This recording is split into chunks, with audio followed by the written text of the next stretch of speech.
Hey everyone, excuse the way I'm looking. It's been a long day, but I did want to go ahead and make this video and get it out the way and let y'all know what happened because I didn't want to leave y'all hanging from my last video when I was asking about birth control options. If you haven't seen that video, I'll link it up at the top or either at the end of the video. But basically, something that I should have stated in the first video part, I'll call it part one. I should have stated that the reason I need birth control is because I have extremely heavy bleeding. That's the reason why my doctor suggested the pill, and I had been on, it's called the mini pill because it just has one hormone, progestin. It doesn't have estrogen. It doesn't have estrogen in it. So I have been taking that, but I have been having like breakthrough bleeding, and like this month I had ended up having my period twice. Like, so the whole month I just been moody and like, I don't know, just been having too many like hormonal changes and stuff. And so then my doctor recommended the IUD. And I was asking you guys, had anybody tried it? What was their experience, or what birth control method were you on? But like I said, the reason why I was exploring it is because of my heavy bleeding, and like I also passed a lot of blood clots, and it's like soaking through a tampon in 1 to 2 hours, like down to my underwear and my pants. So to get that under control, I had got on the pill. But and then like also because of like so much blood loss, I had like become anemic. So I've been having to take iron pills like for my blood levels and stuff. So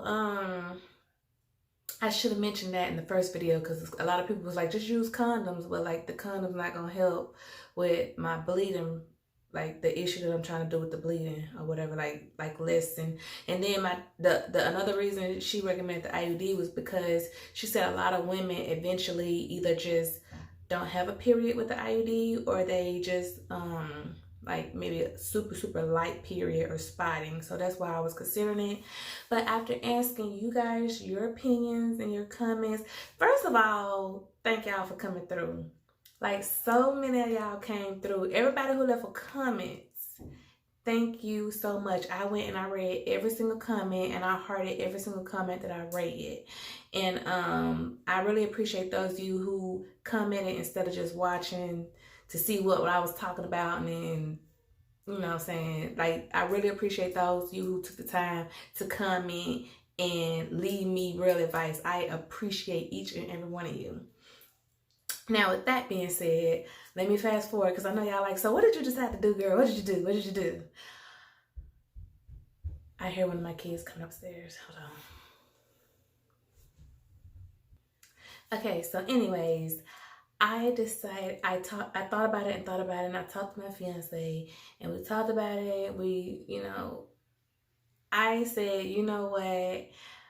80% of my subscribers was like, no, don't do it, or they had bad experiences, which I know like some women here and there were saying they did have good experience with it, they had no problems.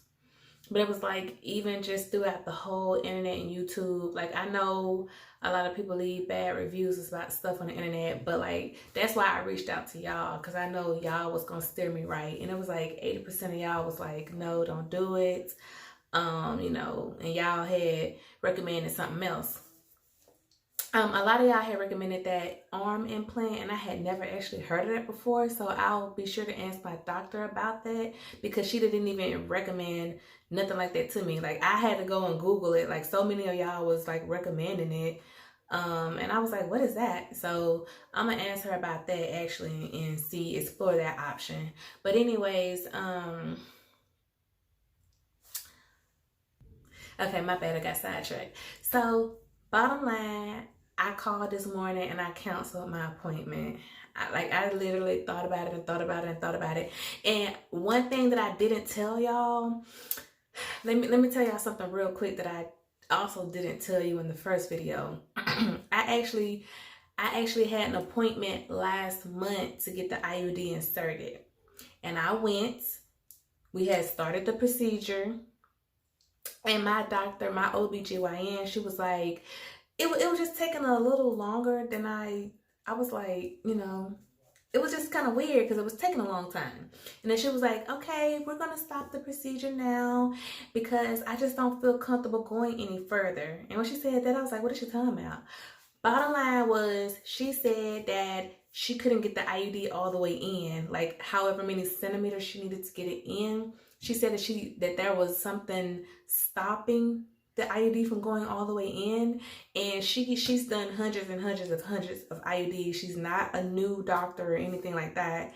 And for her to say that she felt uncomfortable proceeding with the procedure, like that was like the first red flag to me that maybe this wasn't for me. So what she did was, she said since she couldn't get it in, she was going to recommend me to a doctor who had an ultrasound machine at their office. That way, while they're inserting the IUD, they could look at it on ultrasound to see exactly what was going on, like while they were inserting it. So that's what this appointment was for today, which is Monday. Today is Monday. December the 2nd, 2019. And so, yeah, I didn't tell you guys that. So I was talking to my fiance and I was like, maybe this is a sign that this is not for me. Like, if it didn't go in the first time, and she's very experienced with doing IUDs, you know, maybe this just isn't for me, you know. So I thought about it, and I basically called and canceled my appointment. So the lady, she was like, you know, we understand, you know, if you change your mind, just call us back. But I don't think I will. I'm just gonna stick to the pill for now and follow up with my OBGYN and maybe explore other options of like helping to control my heavy periods. Somebody asked me that I have fibroids. No, I do not have fibroids. I've actually had an appointment where I went and got an ultrasound on my uterus and my pelvis, and they did not find anything that would be causing me to bleed the way I'm bleeding. So it's kind of like a mystery right now. Like, when I tell you I was passing blood clots, and that I like actually went to the emergency room because I was scared. Like, I didn't know what was going on. But anyway, long story short, for now I'm just gonna keep taking my mini pill and explore some other options. I'll do some more research, talk to my OB or whatever. But like I say, I just really appreciate y'all coming through for me. Like, I appreciate all the comments, all the love. Like, y'all the best. Y'all the best. But yeah, that's what I decided on. I canceled. I'll explore other options for now. But if you guys have any questions or comments, just let me know. Thanks for watching.